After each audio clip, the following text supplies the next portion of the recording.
I never imagined I would be the kind of woman who cheats. In my head, cheaters were always cold, selfish, heartless people who casually gamble with the lives of those who love them. I used to promise myself I would never become someone like that. Yet here I am, confessing to the internet how I betrayed the man who once trusted me more than anyone ever had. I have no excuse to soften what I did.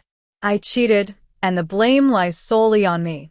This is the story of how I ruined the only man who ever loved me unconditionally, and how I destroyed my own life in the process.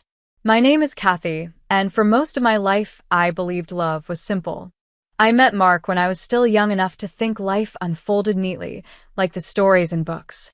We fell in love faster than we should have, fell into marriage without understanding its weight, and convinced ourselves that love was strong enough to carry any burden. We didn't understand how naive we were. In the beginning, everything felt perfect. Marriage was warm, exciting, full of possibilities. There was a sacred joy we shared, the kind that makes you believe destiny had been kind to you. We built dreams together, whispering about the future as though it was guaranteed. Then adulthood followed us like a tidal wave. Our son was born sooner than expected, and with him came responsibilities neither of us were prepared for. Mark took on more than any man his age should have. He worked early mornings at a grocery store, raced to a full-time job at a police department, then spent late evenings in classrooms trying to earn a degree he had abandoned earlier in life. Meanwhile, I balanced motherhood with long shifts at the hospital. Fatigue became our new language. We barely had time to look at each other, let alone care for ourselves as individuals. Slowly, silently, distance crept in. I didn't see it happening. I assumed this stage was temporary, that we would recover as life stabilized. Instead, we drifted further apart. Mark became exhausted in a way that seemed permanent. He was always tired, always working, always stressed, always pushing himself harder. Every hour he spent away supporting us, I resented him a little more for not being present. I felt unappreciated, unseen, unloved. None of that was his fault, but I convinced myself it was. Our communication weakened. Our intimacy disappeared. Our connection faded beneath the weight of obligation and exhaustion. I was surrounded by people every day, yet I had never felt more alone. Loneliness can be destructive in ways we don't acknowledge until the damage is irreversible. It doesn't scream. It whispers. And eventually, it made me look for validation elsewhere. At the hospital, there was a janitor named Daniel. He was older, confident, and always seemed relaxed in the chaos of his daily environment. He seemed to notice I was struggling before I realized it myself. I mistook attention for affection. I mistook validation for love. And before I understood what was happening, I started seeking comfort where I should never have looked. What began as harmless conversation slowly turned into emotional attachment. I justified every step I took by convincing myself that my marriage was failing anyway. I convinced myself that Mark didn't care anymore, that he had forgotten me, that I deserved affection, that I needed it. These thoughts became my shield, my excuse, my justification. And like every betrayal in history, mine started with convenience, continued with secrecy, and exploded with consequences. I crossed the line quietly at first. A look that lingered too long. An unnecessary lunch together. A shared moment that should have never existed. I didn't see myself falling until I had fallen too far to climb out cleanly. Eventually, infidelity became reality. I betrayed my marriage without hesitation or clarity. I ruined something sacred for something temporary and meaningless. While Mark was exhausting himself trying to secure a future for us, I was destroying it behind his back. Instead of communicating what I felt, instead of fighting for what we built, instead of being patient, I chose the easiest path, the one that required nothing from me except selfishness. The guilt didn't come immediately. It came later, when everything started collapsing around me. The distance between Mark and me widened until it strangled whatever remained of our relationship. Our arguments grew sharper, colder, more frequent. I blamed him for everything I lacked, something I now deeply regret. He had no idea what I was doing behind his back, yet I punished him for my decisions. I became the worst version of myself. There is a moment, a single moment, when you realize you've destroyed something precious beyond repair. Not during the affair, not during the lies, but during the aftermath. That moment came the night our marriage finally fell apart completely. After weeks of tension, guilt, and resentment, everything erupted. I said things that cannot be taken back. My anger hid the shame I refused to face.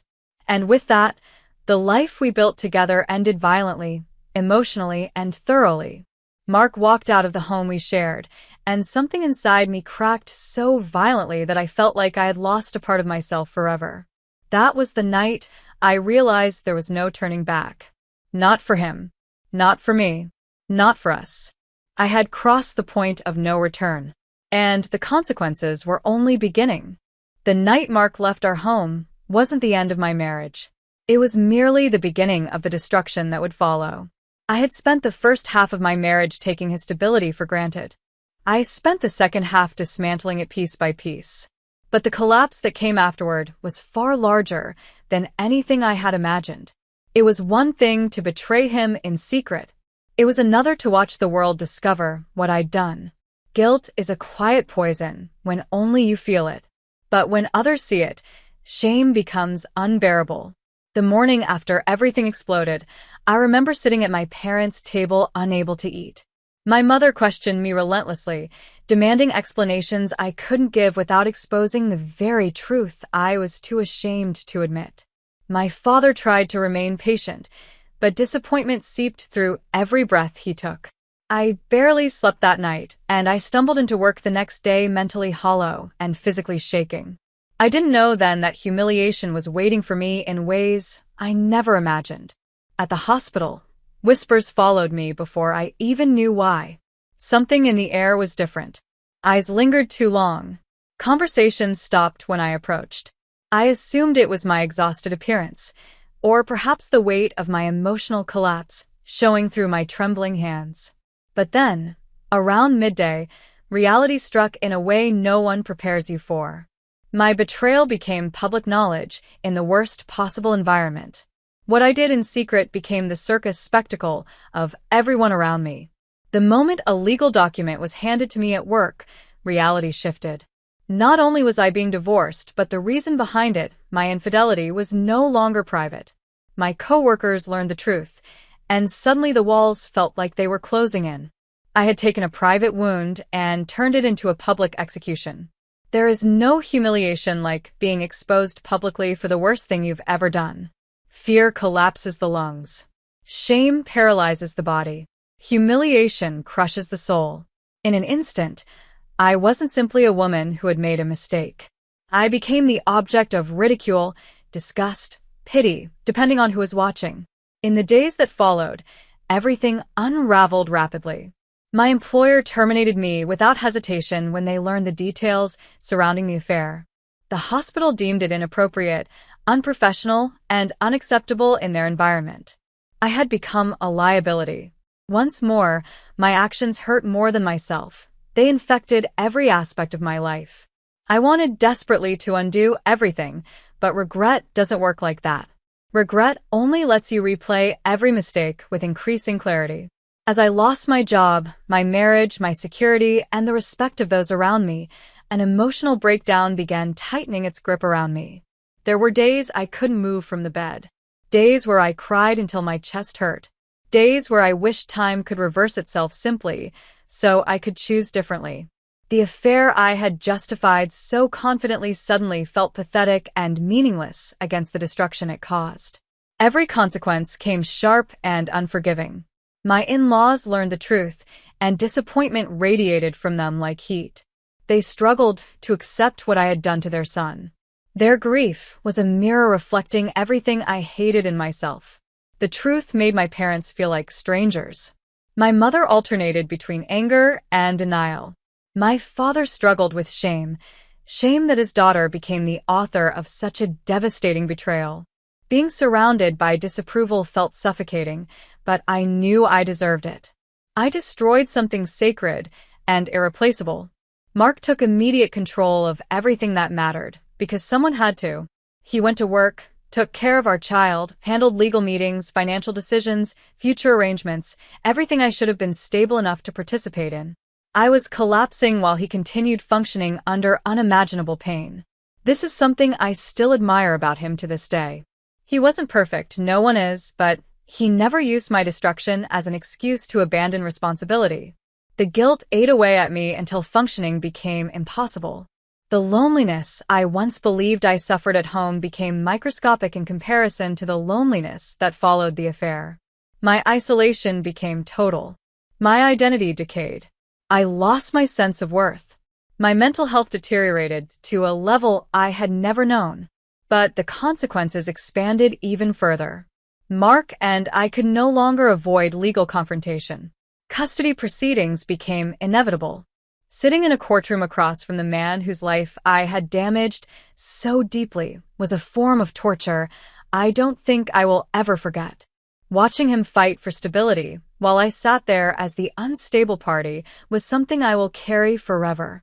At night, alone in that childhood bedroom at my parents' house, I realized something irreversible. The affair wasn't my biggest sin.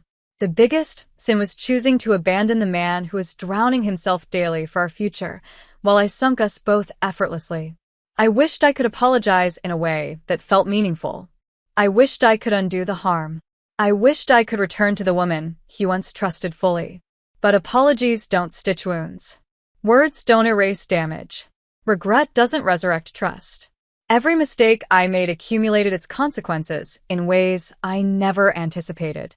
I lost my marriage. I lost my dignity. I lost my job. I lost my identity. And worst of all, I lost myself. I had become unrecognizable even to my own reflection. My affair wasn't a moment of weakness. It was a series of intentional betrayals. I am the villain in my own story. And the punishment for betrayal is not temporary. It lives inside you permanently. The life I destroyed didn't belong only to Mark. It belonged to me too. Healing from infidelity is not immediate. It does not happen through apologies, or tears, or promises, or regret. Healing begins slowly, quietly, after a long stretch of painful silence. When the emotional storm becomes too heavy to fight against, the heart stops struggling and collapses. And once collapsed, you are forced to confront the truth in its rawest form. My healing began, ironically, when I accepted I did not deserve reconciliation. After the custody arrangements were finalized and the divorce continued progressing, I began to observe Mark differently. The anger and panic faded, replaced by a painful clarity. I started to see him not as the man I blamed during the collapse of our marriage, but as the man he had always been. A man who tried. A man who sacrificed youth, rest, and peace to provide stability. A man who gave everything he had to a family that I allowed myself to drift away from. The more I accepted responsibility, the more I understood the irreversible damage I caused. I realized I didn't just break our marriage. I broke the sense of safety that comes with trust. I dismantled a foundation someone else worked tirelessly to protect. As the months passed, I saw Mark grow stronger. He became more present for our son, more balanced in his emotions, more composed in his energy. Pain had carved maturity into him that I hadn't realized he possessed. Meanwhile, I was in the opposite state. I struggled to rebuild even the smallest pieces of myself. I attended therapy weekly, forcing myself to explore the reasons behind my actions rather than escape them. I learned that cheating is not always about lust, or excitement, or opportunity. Sometimes, it is rooted in emotional avoidance, in lack of communication, in suppressed insecurity, in self-neglect, in unresolved wounds that get projected onto the closest person available. I came to terms with the fact that my affair was not the beginning of the end. It was the result of the end already forming in silence. But realization does not reverse consequences. And no matter how deeply I regretted everything, the outcome remained unchanged. Eventually, Mark started moving on in ways I could physically see. He laughed more. He seemed lighter. He interacted with others openly. He looked healthier. There is a specific pain in seeing the person you broke heal without you. It forces you to confront the truth. You were not the answer they needed. You were the lesson they survived. At first, I struggled to accept that he might find someone new. It wasn't jealousy, it was shame. Because another woman would experience the version of him I slowly destroyed. But when I saw him with someone, unexpectedly something shifted.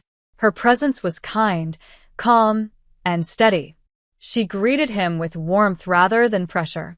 She didn't remind him of the past. She didn't embody the wreckage. She represented a clean beginning. And for the first time, I understood something important. Sometimes the kindest thing you can do for someone you destroyed is step aside so they can heal beyond you. Not everything broken deserves restoration. Some things deserve release. Watching him build a new life was painful, but not in a bitter way. It was painful because it reminded me what he deserved all along. Someone who understood the weight of his love. Someone who didn't run when life got difficult. Someone who didn't punish his effort with betrayal. Someone who valued him the way I should have. As for me, rebuilding had to start internally. Not by chasing validation. Not by seeking sympathy. Not by hoping for forgiveness. But by learning to take responsibility without collapsing under it. My therapy taught me to face myself honestly. To acknowledge patterns, insecurities, emotional voids, attachment wounds, and unspoken expectations. It is difficult to accept that the villain in your story is yourself. But acknowledging that is the beginning of becoming better. Regret is a permanent resident in my life now. But I have learned to live with it, not drown under it. My relationship with my son became my motivation to improve. He deserved a mother who was emotionally present, mature, and grounded. Not a woman held hostage by past decisions. I learned to be patient, to be consistent, to be reliable, to be steady, even if it came slowly. My greatest fear was failing my son the way I failed my marriage. So I focused on becoming someone he could respect. Not someone flawless, but someone accountable. My relationship with Mark now is civil, respectful, stable, and functional. We speak only for parenting matters, never personal history. Our communication is structured, not emotional. Boundaries are clear and necessary. There are moments I still feel the urge to apologize again, not because forgiveness would fix anything, but because the regret resurfaces silently at times. But I have learned that repeatedly apologizing does not heal wounds. Growth does. And growth is slow. Growth is uncomfortable. Growth requires losing versions of yourself that destroyed people. Even today, in quiet moments, memories resurface unexpectedly. Moments where I see a flash of our first years together. Moments where I remember who we used to be. Moments where I realize how easily happiness can be ruined. The truth is harsh, but honest. I will never forget what I did. I will never erase the consequences. I will never fully forgive myself. But I can live in a way that honors the lessons instead of repeating the mistakes. If there is one thing I understand now, it is this. Cheating doesn't just break trust. It demolishes dreams. It buries identity. It poisons memory. It scars everyone touched by its fallout. I destroyed the man I loved most. I destroyed the life we built. I destroyed the stability we needed. And now I carry the weight of that destruction for the rest of my life. I cannot rewrite the past, but I can reshape the future. Not to erase the guilt, but to honor its lesson. This is my confession. This is my accountability. This is the truth I live with every day. My name is Kathy, and I cheated on my husband, and the consequences became the longest chapter of my life.